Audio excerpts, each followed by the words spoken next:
Intermediate cultivation. Xiefeng. Calm the mind. Everything is consumed in commotion, but is benefited from tranquility, and tranquility is the home of our spirit. Tranquility gives birth to wisdom, while commotion breeds fatuity. Without tranquility, it's hard to achieve much or go far. In the worldly realm, there are temptations of pleasing sounds, sensual pleasures, material wealth, and profits, conflicts between self and others, seductions and misguidances, power struggles and deceptions, dangers lurking like sharp swords, turbulent and perilous situations, crises lurking everywhere, and countless forms and appearances. Only through the illumination of tranquility can we see clearly, like the sun shining brightly in the sky, sweeping away all haze, bringing clarity and peace. This is the path to seek harmony and well-being. How to calm the mind: do not feel inferior, do not feel superior, do not be arrogant, do not make vows, do not get angry, do not give in to passions, do not owe heaven, do not owe people, do not owe earth, do not owe oneself, do not crave strange tastes, do not harbor strange behaviors, do not practice conspiracies, do not make strange gestures, do not insult gods and Buddhas, do not talk about others' faults. Do not discuss worldly affairs, do not indulge in worldly sentiments, do not boast about one's abilities, have few desires, work moderately, speak cautiously, abstain from killing, then you can calm your mind. Stop the mind. The sea of suffering is boundless, turn back, and you find the shore. Life is finite, but desires are boundless. Desires are like food, never-ending.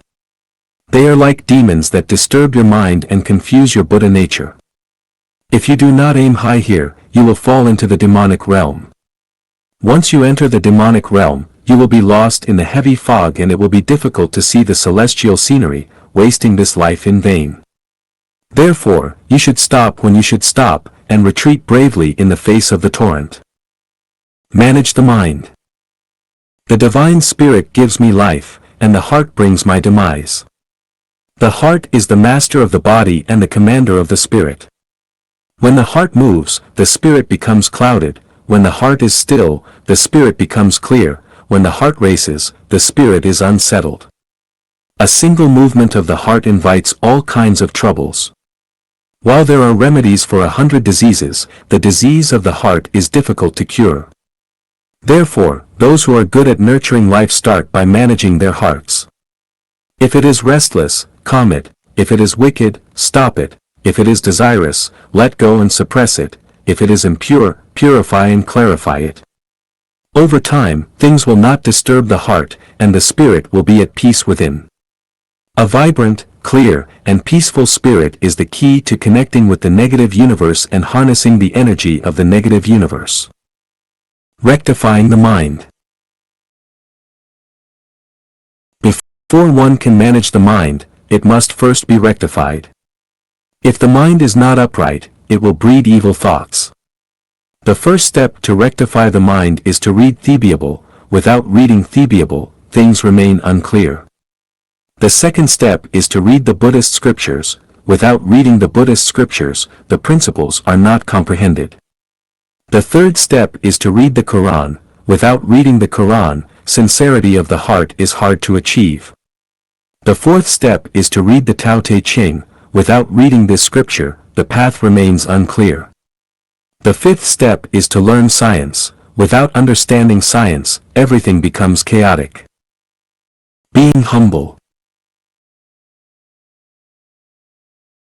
Looking back over 5,000 years, there are few who are humble.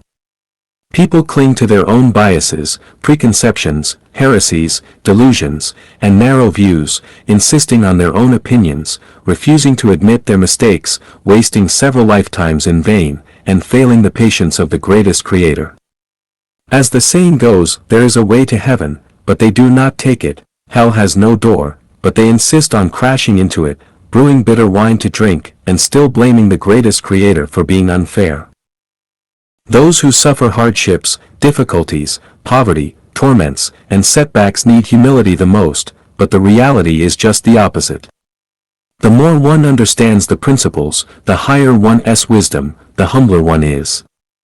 The less one understands the principles, the more stubborn, obstinate, reactionary, and cruel one is, the further one is from the Tao.